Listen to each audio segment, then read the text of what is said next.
Assalamualaikum warahmatullahi wabarakatuh. Perkenalkan, nama saya Ariska Anik Triansari dari kelas R7C, Program Studi Pendidikan Bahasa Indonesia. Sebelumnya terima kasih kepada Bapak Irwan Siagian selaku dosen pengampu mata kuliah menulis ilmiah telah memberikan saya materi mengenai cara menyusun diskusi atau pembahasan dan menyusun introduksi dan abstrak. Cara menyusun diskusi atau pembahasan.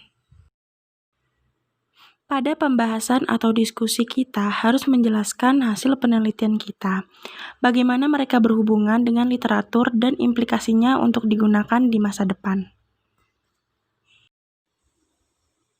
Pembahasan yang baik akan menjelaskan mengapa hasil penelitian dan keseluruhan makalah penting. Kita akan menunjukkan bahwa hasil ini dapat menambah pengetahuan baru ke bidang studi kita. Dalam pembahasan kita harus merujuk pada literatur ketika menjelaskan dan mendiskusikan hasil. Ini harus terkait dengan interpretasi hasil dan tidak menyatakan kembali apa yang dikatakan dalam pengantar ketika meninjau literatur yang relevan. Bagian pembahasan atau diskusi.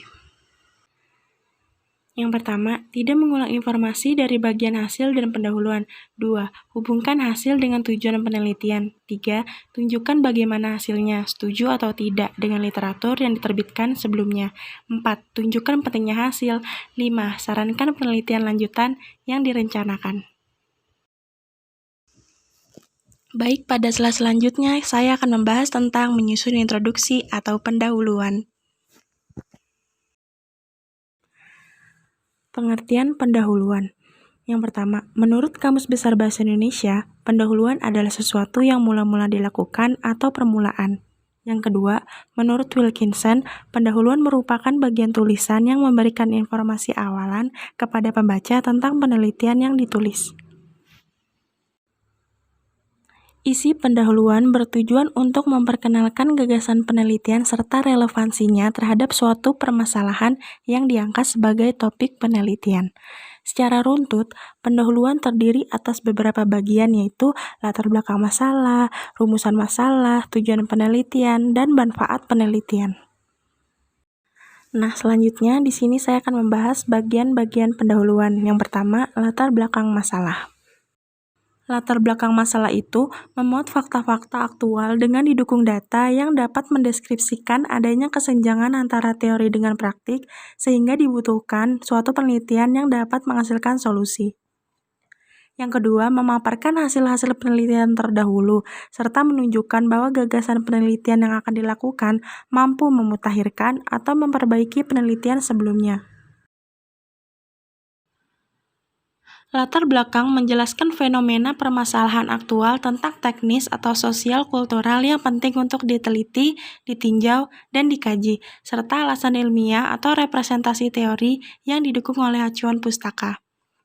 Pada disiplin ilmu tertentu, ada pengantar tentang profil wilayah kajian atau riset yang pembahasannya terlalu panjang untuk dimasukkan ke dalam pendahuluan, sehingga perlu dibuat satu bab tersendiri yang letaknya sesudah pendahuluan. Baik, yang selanjutnya saya akan membahas mengenai rumusan masalah. Rumusan masalah adalah salah satu tahap di antara sejumlah tahap pembuatan karya ilmiah yang memiliki kedudukan sangat penting dalam kegiatan pembuatan karya ilmiah. Tanpa perumusan masalah, suatu kegiatan penelitian akan menjadi sia-sia dan bahkan tidak akan membuahkan hasil apa-apa. Baik, yang selanjutnya mengenai fungsi rumusan masalah. Yang pertama, sebagai pendorong suatu kegiatan penelitian menjadi diadakan atau dengan kata lain berfungsi sebagai penyebab kegiatan penelitian itu menjadi ada dan dapat dilakukan. Yang kedua, sebagai pedoman penentu arah atau fokus dari suatu penelitian. Perumusan masalah ini tidak berharga mati, akan tetapi dapat berkembang dan berubah setelah peneliti sampai di lapangan. Yang ketiga, sebagai penentu jenis data macam apa yang perlu dan harus dikumpulkan oleh peneliti, serta jenis data apa yang tidak perlu dan harus disisihkan oleh peneliti. Yang keempat, dengan adanya perumusan masalah penelitian, maka para peneliti menjadi dapat dipermudah di dalam menentukan siapa yang akan menjadi populasi dan sampel penelitian. Salah satu cara untuk membuat perumusan masalah yang baik ialah dengan melakukan proses penyempitan masalah dari yang sangat umum menjadi lebih khusus dan pada akhirnya menjadi masalah yang spesifik dan siap untuk diteliti.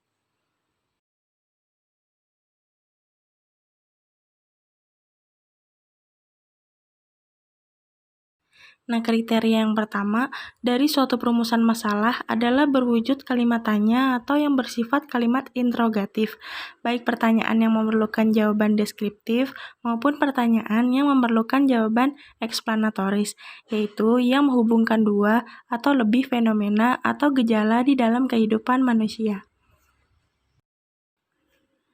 Kriteria kedua dari suatu masalah penelitian adalah bermanfaat atau berhubungan dengan upaya pembentukan dan perkembangan teori. Kriteria yang ketiga adalah bahwa suatu perumusan masalah yang baik juga hendaknya dirumuskan di dalam konteks kebijakan pragmatis yang sedang aktual, sehingga pemecahannya menawarkan implikasi kebijakan yang relevan pula. Nah, yang ketiga ada tujuan penelitian. Tujuan penelitian dinyatakan secara jelas dan spesifik, serta dimaksudkan untuk menjawab permasalahan yang telah disebutkan pada subbab perumusan masalah. Yang keempat, ada manfaat penelitian.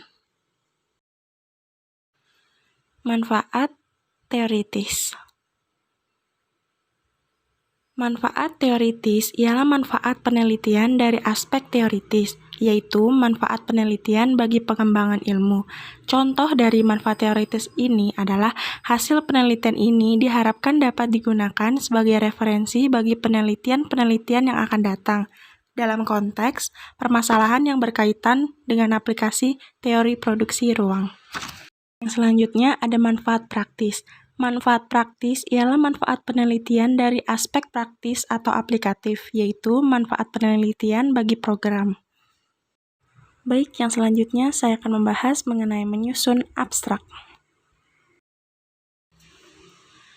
Pengertian abstrak. Yang pertama, menurut Kamus Besar Bahasa Indonesia, abstrak merupakan sebuah ikhtisar dari suatu karangan, laporan, dan sebagainya, serta ringkasan. Yang kedua, menurut Collison, abstrak adalah suatu penyajian ringkas dalam bahasa si pengarang mengenai semua butir-butir yang pokok atau utama dari dokumen asli. Yang ketiga, menurut Meisel, abstrak adalah ringkasan yang disajikan secara singkat dan jelas, berisi tentang tujuan, cakupan atau jangkauan, dan hasil penemuan dari sebuah artikel atau penelitian. Nah, yang keempat, menurut Rowley, memaknai abstrak sebagai sebuah ringkasan singkat dan akurat mengenai isi sebuah buku yang ditulis dengan gaya bahasa yang sama dengan bukunya. Abstrak biasanya diletakkan pada lembar awal penelitian dan ditulis dalam beberapa paragraf saja. Sehingga dalam tulisan yang pendek tersebut, penulis harus merangkum beberapa unsur penting dalam penelitian. Abstrak harus bersifat informatif dan deskriptif, artinya setiap informasi yang terkandung pada abstrak tersebut harus berdasarkan fakta. Dengan kata lain, sangat tidak diperkenankan untuk mencantumkan informasi yang tidak sesuai fakta dalam isi artikel pada suatu abstrak. Nah, yang selanjutnya mengenai fungsi abstrak. Fungsi abstrak itu untuk memberikan informasi kepada pembaca perihal hasil penelitian yang telah dibuat.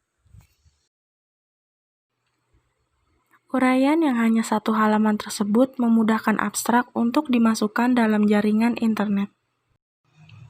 Hal ini dilakukan untuk memudahkan Anda mengetahui hasil penelitian tanpa harus membaca keseluruhan penelitian yang berlembar-lembar. Nah, selanjutnya saya akan membahas mengenai hal penting yang harus diperhatikan dalam penulisan abstrak. Yang pertama, jumlah kata maksimal dalam suatu abstrak berkisar antara 100 sampai 250 kata, tergantung dari ketentuan jumlah kata yang telah ditentukan sebelumnya. Nah, yang kedua, identitas penulis. Di situ ada nama lengkap, nama institusi asal, dan alamat email. Nah, yang ketiga, bagian-bagian dari suatu abstrak biasanya terdiri dari latar belakang, rumusan masalah, metode, hasil, dan kesimpulan. Nah, yang keempat, kata kunci. Kata kunci itu kata atau istilah yang paling menentukan inti dalam karya tulis ilmiah dan harus mengandung pengertian suatu konsep serta mengandung cukup informasi. Di dalam abstrak dicantumkan kata kunci yang ditempatkan 2 spasi di bawah teks ringkasan. Jumlah kata kunci berkisar antara 3 sampai 5 buah. Simpulan, pembahasan atau diskusi dalam penulisan ilmiah itu berupa hasil atau temuan penelitian yang ditujukan untuk menjawab secara ilmiah permasalahan yang menjadi objek penelitian. Begitu juga dengan menyusun introduksi, harus memperhatikan bagian-bagiannya, serta menyusun abstrak yang berisi ringkasan dari sebuah karya tulis ilmiah. Ya, terima kasih teman-teman yang sudah menyaksikan. Semoga ilmunya bermanfaat bagi kalian. Kurang lebihnya mohon maaf. Wassalamualaikum warahmatullahi wabarakatuh.